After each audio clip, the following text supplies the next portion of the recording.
नमस्कार साथियों, M education channel में आपका स्वागत है।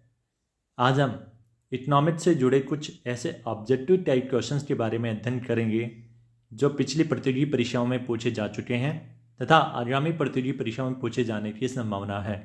तो दोस्तों, देरी नहीं करते हुए हम अध्ययन करते हैं। सबसे पहले the correlation coefficient is independent of, कि कोरिलेशन कोएफिशिएंट वो स्वतंत्र है कि change of scale only, change of origin only, both the change of scale and origin, neither the change of origin nor the change of scale. तो दोस्तों, correlation coefficient है वो independent है, किससे? कि स्केल से या ओरिजिन से या दोनों से नहीं।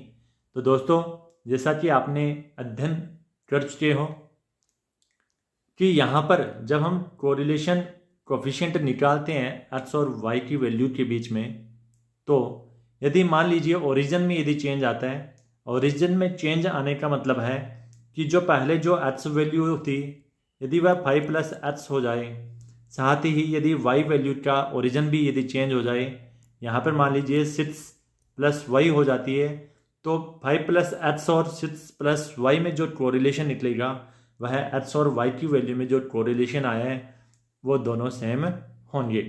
तो इसलिए कोरिलेशन कोएफिशिएंट में जब ओरिजिन में यदि चेंज आ जाता है तो उसका प्रभाव कोरिलेशन पे नहीं पड़ता है।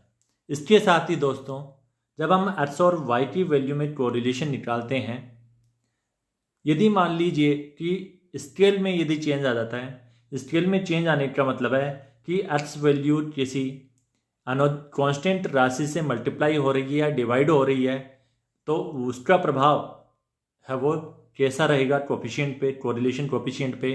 तो यहाँ पर मान लीजिए कि 5x और 4y है, तो इसमें यदि कोरिलेशन हम फाइंड आउट करते हैं तो x और y में जो आने वाला कोरिलेशन है वह 5x और 4y में जो कोरिलेशन निकलेगा वो दोनों सेम होंगे। तो दोस्तों, यहाँ पर कोरिलेशन है वो कोएफिशिएंट स्केल और ओरिजिन दोनों से प्रभावित नहीं होता है, यानी दोनों से स्वतंत्र होता है। तो हमारा जो राइट आंसर आएगा सी। दोस्तों, नेक्स्ट क्वेश्चन है, find the median of the call received on 7 consecutive days 11, 13, 17, 13, 23, 25, 19। तो दोस्तों, यहाँ पर बात की गई है कि जो 7 डेज में कॉल रिसीव की गई है तो उनकी जो फ्रिक्वेंसी वो क्या है। तो यहाँ पर देखिए 11, 13, जब हम मीडियन निकालते हैं तो हमारा जो डेटा है उसको हम आरोही या अवरोही क्रम में उसको लिख देते हैं या अरेंज कर देते हैं। तो दोस्तों, यहाँ पर हम आरोही क्रम में यदि इसको अरेंज करते हैं तो यहाँ पर 13 है वो 2 बार आया हुआ है। तो दोस्तों, उसके बाद में जो सीरीज है वो 17, फिर उसके बाद में 19, फिर 23 और 25 है। तो दोस्तों, यहाँ पर जो मीडियन हम फाइंड आउट करते हैं तो उसके लिए जो फॉर्मूला है वो n+1/2 आइटम। तो यहाँ पर दोस्तों, ये हमारा ये जो फॉर्मूला है उस फॉर्मूले में हम देखते हैं कि यहाँ पर जो हमारे पास में संख्या वो 7 है, तो n का मान है वो 7 हो जाएगा। 7 + 1/2 आइटम यानी 8/2 यानी 4th आइटम। तो दोस्तों, यहाँ हम काउंट करते हैं फर्स्ट, सेकंड, थर्ड और फोर्थ। तो यहाँ पर हमारी जो वैल्यू आ रही है वो 17 आ रही है। इसका मतलब है हमारा मीडियन है वो क्या है। इस क्वेश्चन में जो आंसर है वो क्या रहेगा, 17 आंसर रहेगा, यानी 4th option 17। Next question, the slope of the total product curve is. पहला ऑप्शन है the fixed product, be the average product, see the marginal product, D the given product. तो दोस्तों, यहाँ पर पूछा गया है कि जो टोटल प्रोडक्ट कर्व है यानी टीपी जो वक्र है, उस टीपी वक्र का स्लोप क्या होता है। तो दोस्तों, जब हम टीपी वक्र बनाते हैं तो यहाँ पर हमारा टीपी वक्र इस प्रकार से बनता है।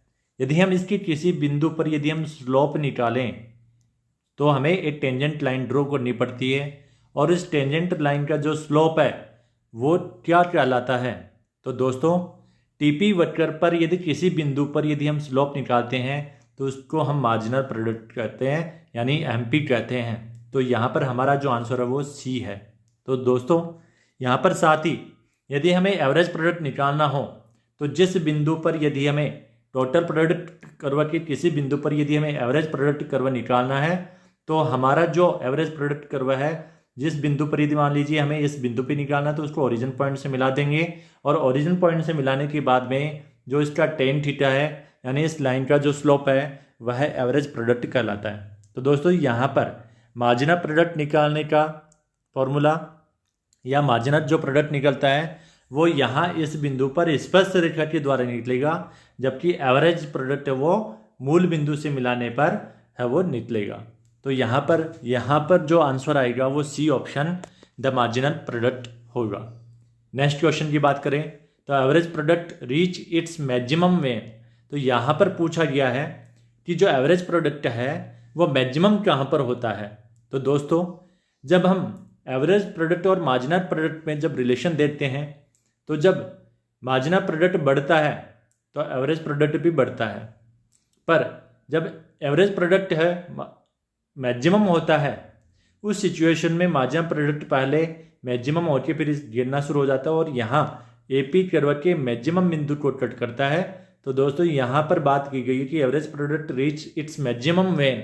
तो दोस्तों एक रिलेशन तो आपको यहाँ पर पता चल गया कि जब एवरेज प्रोडक्ट मैक्सिमम होगा तो वहाँ पर मार्जिनल प्रोडक्ट है वो इक्वल होगा। तो आइए देखते हैं ऑप्शन में क्या दिया हुआ है। There are increase returns to scale, it is always less than marginal product, marginal product is zero, it is equal to marginal product. तो दोस्तों यहाँ पर राइट आंसर आएगा डी। तो दोस्तों यहाँ पर बात करते हैं, यहाँ पर जो दिया हुआ है कि मार्जिनल प्रोडक्ट इज जीरो, तो मार्जिनल प्रोडक्ट जहाँ पर जीरो होता है वहाँ पर टोटल प्रोडक्शन मैक्सिमम होता है। तो दोस्तों यहाँ पर ध्यान रखिएगा, ये क्वेश्चन भी कई बार पूछा जाता है कि जब टोटल प्रोडक्ट मैक्सिमम हो तो उस सिचुएशन में मार्जिनल प्रोडक्ट क्या होता है, तो मार्जिनल प्रोडक्ट वो जीरो होता है। और ये ऐसे भी पूछ लिया जाता है कि यदि मार्जिनल प्रोडक्ट जीरो है तो टोटल प्रोडक्ट होगा, तो टोटल प्रोडक्ट है वो मैक्सिमम होगा। तो दोस्तों यहाँ जो क्वेश्चन पूछा गया है वह एवरेज प्रोडक्ट और मार्जिनल प्रोडक्ट में रिलेशन के आधार पर पूछा गया है। तो दोस्तों यहाँ पर डी ऑप्शन हमारा राइट आंसर होगा। जब एवरेज प्रोडक्ट मैक्सिमम होता है उस सिचुएशन में मार्जिनल प्रोडक्ट वो एवरेज प्रोडक्ट के बराबर होता है, यानी एमपी जो बराबर होगा वह एपी जब मैक्सिमम होगा तब उस सिचुएशन में ही बराबर होगा, वरना बराबर नहीं होगा। नेक्स्ट क्वेश्चन की हम बात करते हैं। If marginal product is greater than average product then as output is increased. तो दोस्तों यहाँ पर भी मार्जिनल प्रोडक्ट और एवरेज प्रोडक्ट में रिलेशन की बेस पे है। तो पहले जो हमने डायग्राम बनाया है कि एवरेज प्रोडक्ट कर्व आपका इन्वर्स यू शेप होता है, तो यहाँ पर जब मार्जिनल प्रोडक्ट की बात करेंगे तो मार्जिनल प्रोडक्ट है वो भी यूं उल्टा यू शेप का होता है। तो यहाँ पर एवरेज प्रोडक्ट कर्व के मैक्सिमम बिंदु को कट करता है। पर यहाँ पर क्वेश्चन को ध्यान से पढ़िएगा दोस्तों कि यहाँ पर पूछा गया कि if marginal product is greater than average product. तो देखिए कि मार्जिनल जो प्रोडक्ट है हमारा ये वाला जो कर्व है एवरेज प्रोडक्ट से ज़्यादा कब है, इस बिंदु से पहले। तो यानी इस क्वांटिटी से इधर की बात कर रहे हैं क्वेश्चन। तो इस सिचुएशन में पूछा गया कि then as output is increased. तो यहाँ पर देखिए दोस्तों जब एवरेज जब मार्जिनल प्रोडक्ट है ऊपर की ओर है एवरेज प्रोडक्ट से, यानी एमपी अधिक है एपी से, उस सिचुएशन में आउटपुट पर क्या प्रभाव पड़ता है। तो यहाँ पर पहला ऑप्शन है एवरेज प्रोडक्ट इज इंक्रीज। तो दोस्तों बिल्कुल एवरेज प्रोडक्ट है वो इंक्रीज हो रहा है। दूसरा एवरेज प्रोडक्ट डिक्रीज, तो यहाँ पर डिक्रीज तो हो नहीं रहा, बिल्कुल बढ़ रहा है, एपी हमारा बढ़ रहा है। जब एमपी ज़्यादा है एपी से उस सिचुएशन में तो बी ऑप्शन तो गलत हो गया, पहला ऑप्शन सही है, बात सही कर रहा है। तो हमारा आंसर ए आ गया है ना। पर फिर भी हम ऑप्शंस पढ़ते हैं कि ऑप्शन की बात करें तो यहाँ पर सी मार्जिनल प्रोडक्ट जीरो। तो एमपी जीरो कब होता है, जब टीपी मैक्सिमम होता है। तो यहाँ पर ये ऑप्शन भी क्या हो जाएगा, गलत हो जाएगा। साथ ही it is equal to marginal product, तो ये ऑप्शन भी गलत दिया हुआ है। तो यहाँ पर हमारा राइट आंसर आएगा ए average product increase. Next variance of a constant axis. तो दोस्तों यहाँ पर कांस्टेंट एक्स का जो वेरिएंस होता है वह जीरो होता है। तो हमारा राइट आंसर है ए। नेक्स्ट क्वेश्चन की यदि हम बात करें तो reason for increasing returns in stage first of law of variable proportion is. तो यहाँ पर हमारे पास में पूछा गया है कि स्टेज फर्स्ट में जो इंक्रीज इन रिटर्न मिल रहे हैं उसका रीजन क्या है। तो दोस्तों यहाँ पर हमारे पास ऑप्शन दिया हुआ है इनडिविजिबिलिटी यानी अविभाज्यता, दूसरा है स्पेशलाइजेशन, और तीसरा ऑप्शन है दोनों ऑप्शन की करेक्ट है, और नॉन ऑफ द अबाव यानी दोनों ही ऊपर के जो ऑप्शन है वो नहीं है। तो दोस्तों जब हम फर्स्ट स्टेज पे प्रोडक्शन की बात करते हैं तो टोटल जो प्रोडक्शन कर्व वो तेजी से बढ़ता है और उसके बाद में धीरे धीरे बढ़ना शुरू होता है और एक बिंदु पर जाकर मैक्सिमम हो जाता है और उस मैक्सिमम के बाद में गिरना शुरू हो जाता है। तो दोस्तों स्टेज फर्स्ट की यदि हम बात करें तो वहाँ पर जो हमारे पास में जो लेबर बढ़ा रहे हैं उस लेबर का जो मार्जिनल प्रोडक्ट वो बढ़ता हुआ हमें प्राप्त होता है, और वो इसलिए प्राप्त होता है कि जो कांस्टेंट जो हम वेरिएबल ले रहे हैं या जो कांस्टेंट फैक्टर ले रहे हैं उस फैक्टर की हमारे पास में पहले बहुत बड़ी मात्रा में हम उसे लेते हैं, और जैसे जैसे लेबर को बढ़ाकर यदि हम उस फैक्टर से प्रोडक्शन को बढ़ाना चाहते हैं तो हमारा जो मार्जिनल प्रोडक्ट है वो तेजी से बढ़ता हुआ मिलता है, और वो इसलिए मिलता है कि जो कांस्टेंट फैक्टर है उसकी इंडिविजुअलिटी के कारण और लेबर की स्पेशलाइजेशन के कारण होता है। तो दोस्तों यहाँ पर दोनों ही आंसर सही है, इसका मतलब हमारा राइट आंसर आएगा सी ऑप्शन।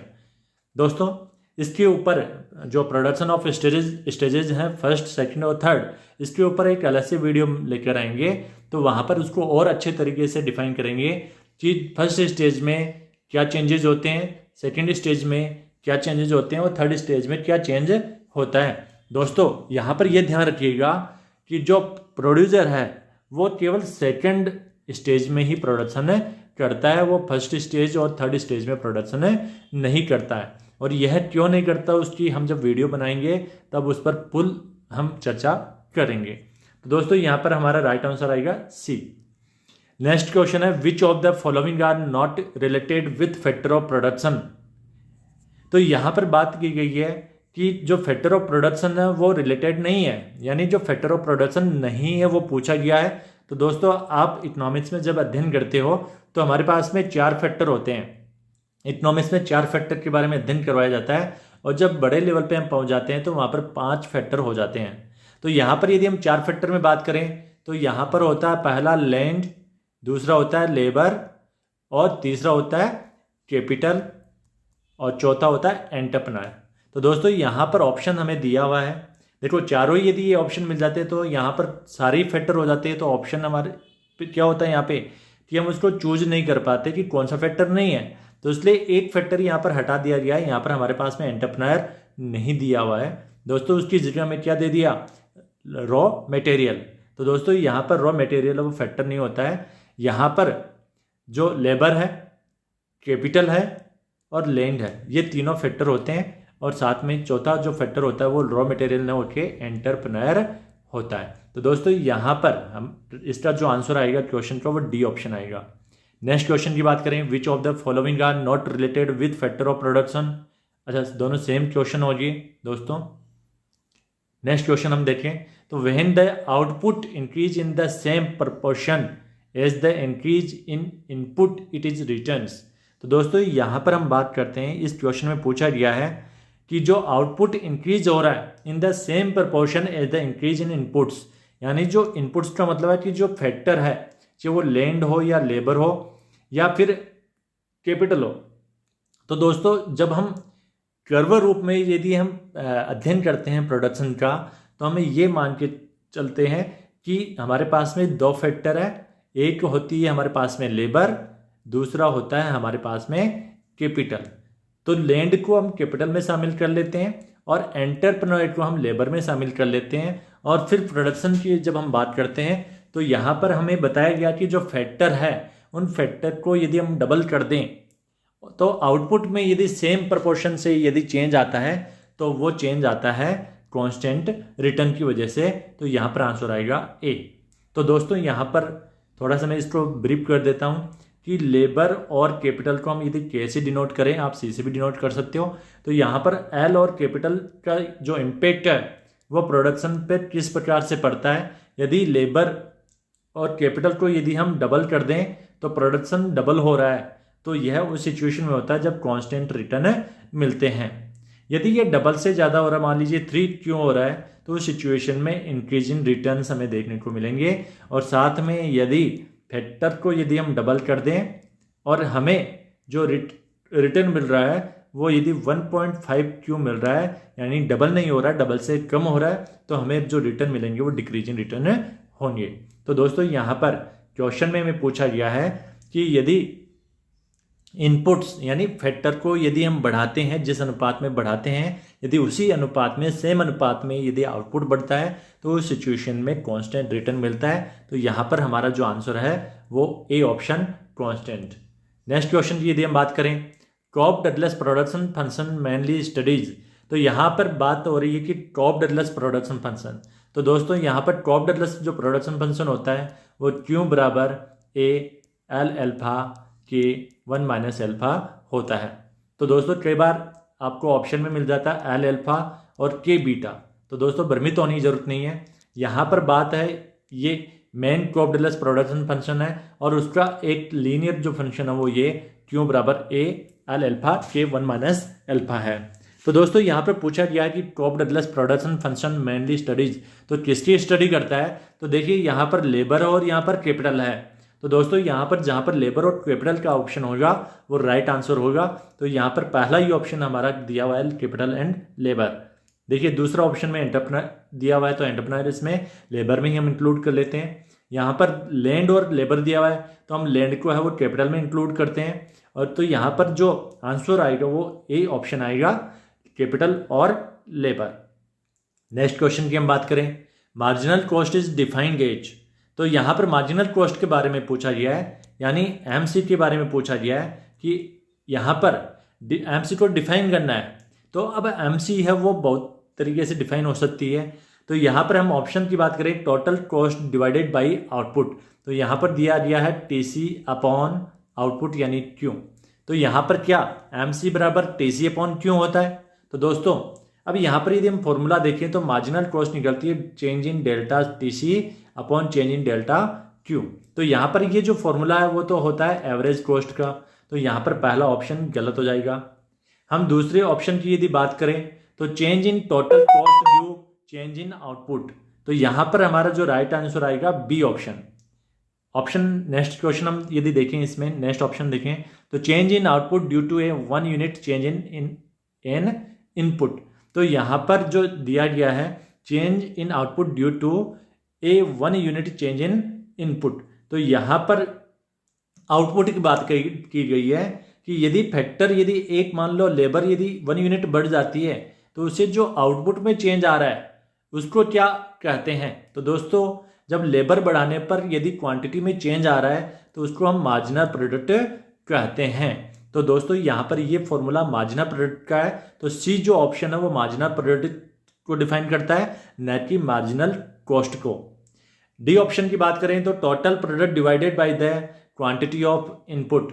तो दोस्तों यहाँ पर total product divided by quantity of input दिया हुआ है, यानी टीपी अपॉन जो फैक्टर है वो दिया हुआ है। तो ये होता है एवरेज प्रोडक्ट का फॉर्मूला।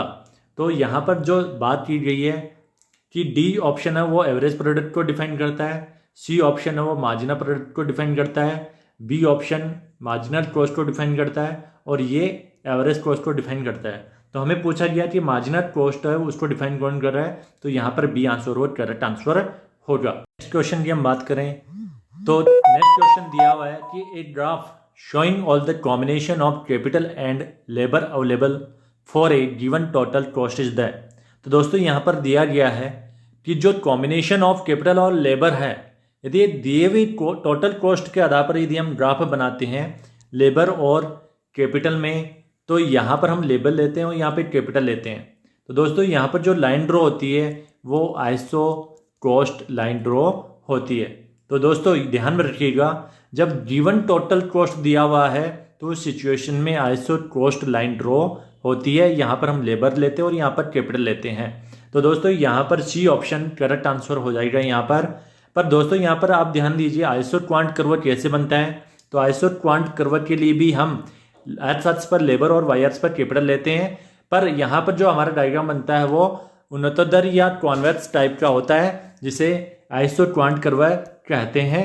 पर यहाँ पर जो मात्रा होती है वो प्रोडक्शन की मात्रा होती है। तो दोस्तों यहाँ हमें दिया हुआ है टोटल कॉस्ट। तो यहाँ पर ध्यान रखिएगा कि जब आइसो क्वांट की बात आती है तो हमारा डायग्राम ऐसे होता है, और जब आइसो कॉस्ट की बात आती है तो लाइन वो सीधी रेखा के रूप में होती है। और इसका जो स्लोप होता है सीधी वाली लाइन का, यानी आइसो कॉस्ट लाइन का, तो वह प्राइस ऑफ लेबर और प्राइस ऑफ कैपिटल का अनुपात होता है। दोस्तों नेक्स्ट क्वेश्चन की हम बात करें, the formula for average fix cost is. तो यहाँ पर पूछा गया कि एवरेज फिक्स कॉस्ट का जो फॉर्मूला है वो क्या होता है। तो दोस्तों जैसा कि आप जानते हो कि यदि हम AFC निकालते हैं तो वो TFC अपॉन क्यू होता है। तो दोस्तों यहाँ पर देखिए ऑप्शन में है क्या, तो यहाँ पर पहला ही ऑप्शन हमें दिखाई दे रहा है TFC अपॉन क्यू। तो एवरेज फिक्स कॉस्ट का जो फॉर्मूला होता है वो TFC अपॉन क्यू होता है। दोस्तों यहाँ पर यदि हम बात करें ऑप्शंस में, 8 मिनट, तो यहाँ पर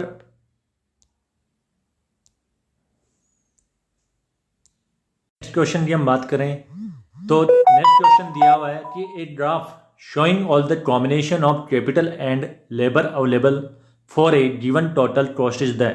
तो दोस्तों यहाँ पर दिया गया है कि जो कॉम्बिनेशन ऑफ कैपिटल और लेबर है, यदि दिए हुए टोटल कॉस्ट के आधार पर यदि हम ग्राफ बनाते हैं लेबर और कैपिटल में, तो यहाँ पर हम लेबर लेते हैं और यहाँ पे कैपिटल लेते हैं। तो दोस्तों यहाँ पर जो लाइन ड्रॉ होती है वो आइसो कॉस्ट लाइन ड्रॉ होती है।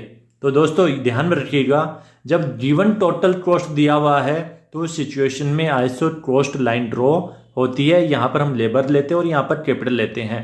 तो दोस्तों यहाँ पर सी ऑप्शन करेक्ट आंसर हो जाएगा यहाँ पर दोस्तों यहाँ पर आप ध्यान दीजिए आइसो क्वांट कर्व कैसे बनता है। तो आइसो क्वांट कर्व के लिए भी हम एक्स अक्ष पर लेबर और वाई अक्ष पर कैपिटल लेते हैं, पर यहाँ पर जो हमारा डायग्राम बनता है वो उन्नतोत्तर या कॉन्वेक्स टाइप का होता है, जिसे आइसो क्वांट कर्व कहते हैं। पर यहाँ पर जो मात्रा होती है वो प्रोडक्शन की मात्रा होती है। तो दोस्तों यहाँ हमें दिया हुआ है टोटल कॉस्ट। तो यहाँ पर ध्यान रखिएगा कि जब आइसो क्वांट की बात आती है तो हमारा डायग्राम ऐसे होता है, और जब आइसो कॉस्ट की बात आती है तो लाइन वो सीधी रेखा के रूप में होती है। और इसका जो स्लोप होता है सीधी वाली लाइन का, यानी आइसो कॉस्ट लाइन का, तो वह प्राइस ऑफ लेबर और प्राइस ऑफ कैपिटल का अनुपात होता है। दोस्तों नेक्स्ट क्वेश्चन की हम बात करें, the formula for average fix cost is. तो यहाँ पर पूछा गया कि एवरेज फिक्स कॉस्ट का जो फॉर्मूला है वो क्या होता है। तो दोस्तों जैसा कि आप जानते हो कि यदि हम AFC निकालते हैं तो वो TFC अपॉन क्यू होता है। तो दोस्तों यहाँ पर देखिए ऑप्शन में है क्या, तो यहाँ पर पहला ही ऑप्शन हमें दिखाई दे रहा है TFC अपॉन क्यू। तो एवरेज फिक्स कॉस्ट का जो फॉर्मूला होता है वो TFC अपॉन क्यू होता है। दोस्तों यहाँ ई ऑप्शन की यदि बात करें तो यहाँ पर delta TFC upon delta Q दिया हुआ है। दोस्तों TFC है वो कांस्टेंट राशि होती है। तो यहाँ पर जब हम डेल्टा TFC फाइंड आउट करेंगे तो यहाँ पर डेल्टा TFC वो जीरो निकलेगी। तो delta TFC upon delta Q है वो उसका मान भी क्या हो जाएगा, जीरो हो जाएगा। तो कई बार यदि ये क्वेश्चन यदि पूछ लिया जाता है कि delta TFC upon delta Q की वैल्यू होती है तो उसका मान क्या रहेगा, जीरो। ठीक है। अब सी ऑप्शन की यदि हम बात करते हैं तो delta TC upon delta Q, तो यह फॉर्मूला होता है MC का कि delta TC upon delta Q है वो MC कहलाती है, यानी मार्जिनल कॉस्ट कहलाता है। दोस्तों हम बात करते हैं delta TVC upon delta Q, तो यह भी फॉर्मूला MC का फॉर्मूला होता है। तो दोस्तों यहाँ पर जो आपको मेन इक्वेशन है वो यह ध्यान में रखनी है कि टोटल कॉस्ट है वो बराबर होता है TFC प्लस TVC। यदि आप इसमें क्यू का भाग देते हो तो यहाँ पर दोनों में क्यू का भाग लग जाएगा। तो हम यदि इंडिविजुअल रूप से देखें तो यहाँ पे भी क्यू का भाग हो जाएगा और यहाँ पर भी क्यू का भाग देना पड़ेगा। तो TC अपॉन क्यू है वो आपका एवरेज कॉस्ट हो जाएगा, और इसके अलावा TFC अपॉन क्यू है वो average fix cost plus TVC upon Q average variable cost हो जाएगा। तो दोस्तों कई बार ये रिलेशन सीधे सीधे पूछ लिए जाते हैं कि ये ऑप्शन में दिया हुआ होता है, क्वेश्चन में दिया हुआ होता है और आंसर हमें फाइंड आउट करना होता है। तो दोस्तों यहाँ पर TC बराबर TFC प्लस TVC होता है और AC बराबर AFC प्लस AVC होता है। पर दोस्तों जब हम बात करते हैं परिवर्तन की तो यहाँ पर ये मेन हमारा जो फॉर्मूला है TC बराबर TFC प्लस TVC, यदि मान लीजिए चेंज हो रहा है डेल्टा TC में तो यहाँ पर भी चेंज आएगा, और यदि हम चेंज इन क्यूट का भार दें तो यहाँ पर भी चेंज इन क्यूट का भार लग जाएगा। तो यहाँ पर जो निकलेगा, यहाँ पर मार्जिनल कॉस्ट, यहाँ पर देखो ये वैल्यू 0 हो रही है तो यहाँ पर ये 0 हो जाएगा, और ये जो निकलेगा ये भी क्या है, delta TVC upon delta Q. तो यहाँ पर दोस्तों हम एमवीसी नहीं लिखते हैं, यहाँ पर क्या है, यह एमसी क्या हो जाएगा, इसी वैल्यू के बराबर हो जाएगा। तो इसलिए delta TVC upon delta Q भी क्या होता है, एमसी होता है। तो यहाँ पर सी और डी जो ऑप्शन है इन दोनों की वैल्यू एमसी कहलाती है। तो दोस्तों हमारे यहाँ पूछा गया था फॉर्मूला कि एवरेज फिक्स्ड कॉस्ट है, उसका फॉर्मूला क्या है, तो A option is correct answer. Next question की हम बात करें, opportunity cost is also known as. तो दोस्तों अपॉर्चुनिटी कॉस्ट यानी अवसर लागत है, उसका जो दूसरा नाम है वो क्या है, तो दोस्तों यहाँ पर हम उसे अल्टरनेटिव कॉस्ट भी कहते हैं। तो यहाँ पर राइट आंसर सी रहेगा। दोस्तों हम कुछ अनदर वीडियो लेके आएंगे जिसमें आउटले कॉस्ट क्या होता है, सनक कॉस्ट क्या होता है, और टोटल कॉस्ट आज हमने पढ़ ही लिया है।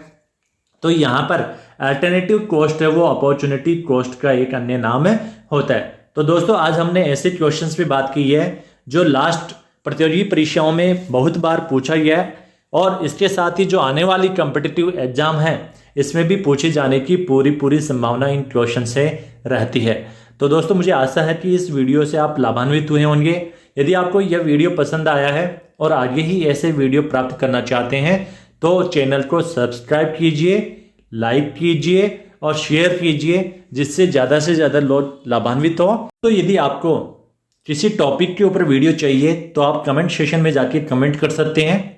इसके अलावा यदि आपको ऑब्जेक्टिव टाइप पे ही यदि बात करनी है तो आप मुझे कह सकते हैं कि ऑब्जेक्टिव टाइप की तरीके से ही आपको अध्ययन करवाया जाए, या फिर आपको डिस्क्रिप्टिव तरीके से अध्ययन कराना है तो आप कमेंट सेशन में जाके आप बता सकते हैं, कोई टॉपिक बता सकते हैं जिसपे हम डिस्क्रिप्टिव या ऑब्जेक्टिव टाइप क्वेश्चंस लेकर आए।